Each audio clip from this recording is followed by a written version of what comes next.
नमस्कार, मैं अजीत परिहार और आप देख रहे हैं चंबल प्रभा। इस वक्त चंबल प्रभा की टीम मौजूद है धौलपुर के सेंपऊ तहसील के राजा का नगला गांव में, जहां जो ये नहर है इसको लेकर के ग्रामीणों में जो चिंताएं हैं वो बढ़ा दी गई हैं, क्योंकि पहले भी बरसात के मौसम में जो ये इलाका है सेंपऊ का, जो जलमग्न रहा था, जिसके चलते खरीफ की फसल बिल्कुल नहीं हो पाई थी, बुवाई भी नहीं हो पाई थी। लेकिन अब जो रबी की फसल है उस पर भी संकट आ गए हैं, क्योंकि जिस तरीके से नहर का जो रख रखाव है उसमें कहीं ना कहीं कोताही बढ़ती जा रही है। उसकी वजह से जो किसानों की चिंता है वो बढ़ा दी है। जो रबी की फसल है वो जलमग्न हो चुकी है, जिससे किसानों को काफी नुकसान होने की संभावना है। हमारे साथ राजा के नगला के कुछ ग्रामीण मौजूद हैं। क्या नाम है बाबा? हरी सिंह। क्या कहना चाहेंगे जिस तरीके से खेतों में पानी भरा हुआ है, पहले भी जो बरसात के मौसम में? बरसात के मौसम में भयोना ने सब अब जे जलमग्न हैरो सब देख मौजूद में आए के देख हो जाए।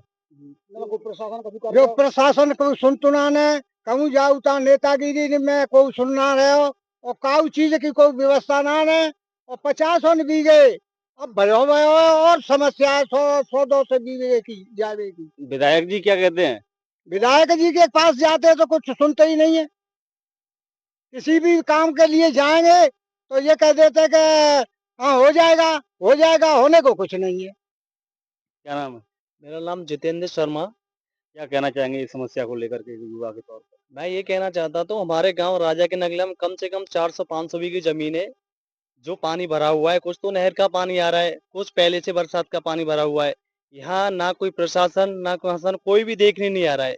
रही हमारे विधायक की, तो इससे पहले हमारे मलिंगा जी थे 15 साल, उन्होंने देखा कुछ भी नहीं किया उन्होंने। आज वर्तमान में विधायक जसवंत जी है, उनके बाद 2 बार होके आ गए हम। उन्होंने आश्वासन दिया, मैं रोड के लिए भी गया था, नाली के लिए भी गया था। तो मैं गया वहाँ, मुझे बैठा रहा, बोला कि एप्लीकेशन लिख के दे जा, मैं उसको करवा दूंगा। तो मैं गया, एप्लीकेशन भी लिख के आया। अब तक कोई सुनवाई नहीं हुई है।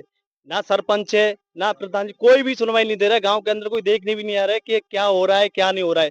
और ये तो नहर है, ये कम से कम हमारी 500-600 बीघ जमीन है जो पानी से भरी हुई है। इस टाइम बहुत यानी खराब होने की अब आपकी क्या मांग है? हमें ये कह रहे हैं प्रशासन से एक बार आए देखे इस नहर को, या तो बंद करवाएं या किसान की जो पानी भरा हुआ है इसको निकालने की कोई न कोई समाधान निकालें। तो इस टाइम जो बहुत बुरा हाल है, कम से कम 400-500 बीघ जमीन भरी हुई है। इससे धीरे धीरे करके यानी कम से कम है 1000-1200 बीघ जमीन जो खत्म हो जाएगी। गांव के अंदर पानी घुसने वाला है। क्या नाम है आपका? राजेश कुमार है साहब मेरा नाम। क्या कहना चाहेंगे इस समस्या को मैं लेकर? तो ये कह रहा हूँ कि देखो साहब, पहले तो प्रशासन की गलती है। प्रशासन कोई देखने नहीं आ रहा है। और देखो कितना पानी भरा है, आपके सामने देख लो कितना पानी भरा हुआ है। कम से कम 100-200 बीघा जमीन तो अभी नष्ट हो चुकी है। और न तो वर्षा को न तो बाहर हुआ है, ना कुछ ढैंचा मतलब कोई फसल हुई नहीं है। 3 साल से मतलब फसल नष्ट हो गई है। अब कोई ने तो प्रशासन है, एमएलए जी मतलब पहले मलंगा जी थे, 15 साल उन्होंने राज किया, मतलब वे देख वे आए।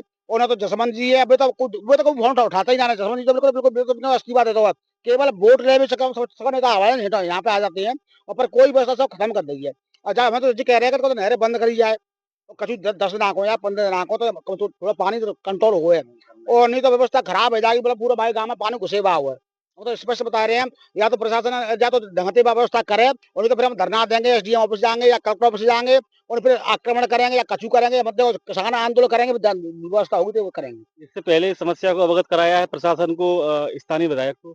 कराया है उन्होंने, कई कई बार कहा है कि देखो व्यवस्था उनकी देखने की व्यवस्था उनकी भी तो है। देखो वो देख सकते हैं कि देखो क्या ग्राम कौन से गांव में क्या रहा है। ना तो सरपंच कोई जान, तो सरपंच कोई मतलब की नहीं है, ना तो कोई एमएलए कोई मतलब की नहीं है। केवल वोट लेने के लिए सब चीज है, और केवल देखने के लिए कुछ भी नहीं है। अब क्या है कि व्यवस्था खत्म हो चुकी है। क्या कहना चाहेंगे? क्या नाम है? मेरा नाम भीकम सिंह है जी। क्या कहना चाहेंगे समस्या को लेकर? हम समस्या ये कह 3 साल से हमारा खेत पूरा एक ये समझ लो एक दाना तक नहीं हुआ है 3 साल से। मेरे खेत में खुद देख लो, आके प्रशासन देख ले, कोई भी देख ले। 3 साल से हम परेशान हैं। हमने पहले भी इन्होंने कहा था कि मुआवजा के फॉर्म भर दो, मुआवजे के फॉर्म भर दिए, कोई मुआवजा नहीं मिला, कोई कुछ नहीं मिला है। सब वही ड्रामाबाजी हो रही है, वोट मांगने आ जाते हैं बस। जब तक वोट आते हैं जब तक तो सब कछू है, और वोट मांगे के बाद कुछ भी नहीं है। हम तो ये प्रशासन से यही कहते हैं, या तो हमारा मुआवजा दे 3 साल का, 3 साल से हमारे खेत खत्म है। यकीन नहीं है तो हम फॉर्म भर के खुद, हमारे पास उनकी वो भी रखी है नकल, वो दिखा देंगे हम।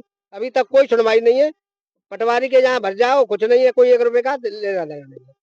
हम तो यही चाह रहे हैं साहब, अपने हमारी फसल ही वो कर देंगे बस। तो ये है राया के नगला के जो किसान और ग्रामीण हैं, उनकी जो समस्या है वो अपने आप में चिंताएं बढ़ाने वाली है। क्या नाम है? ये राम साहब, क्या कहेंगे इस समस्या को लेकर, जिस तरीके से जलमग्न है आपके रबी की फसल? पानी ज्यादा भराव था, नहर से नुकसान हो रहा है, या तो नहर बंद करो या पानी व्यवस्था करो। सब बहुत परेशान है, गांव में घुसने वाला है।